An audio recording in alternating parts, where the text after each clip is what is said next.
Yan. Kung makikita nyo po, namamaga po yung kanyang shoulder. Ayan po. Tignan nyo po, paano natin tatanggalin yung pananakit ng kanyang shoulder. Kasi nga po, ayan po, guys, ayan.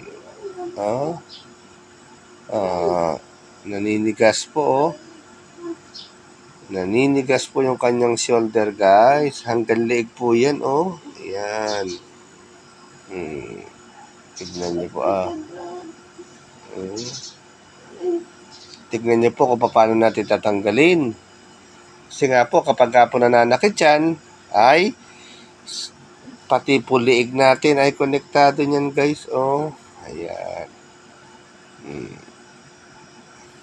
Tignan nyo po mabuti. Ayan. Kung paano po natin tinatanggal. Ayan, guys.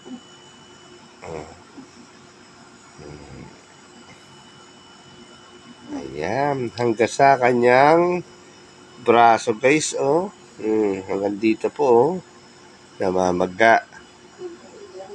Ayan. Ayan po, guys,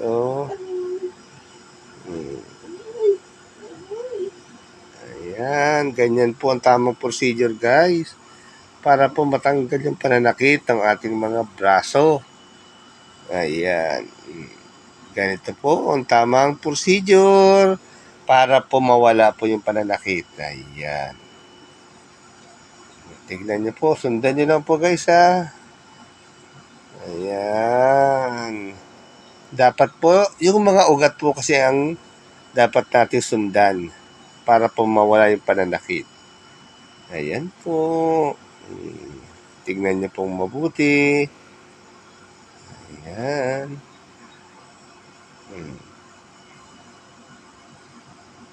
Thank you for watching. Salamat po ulit sa mga pagtutok.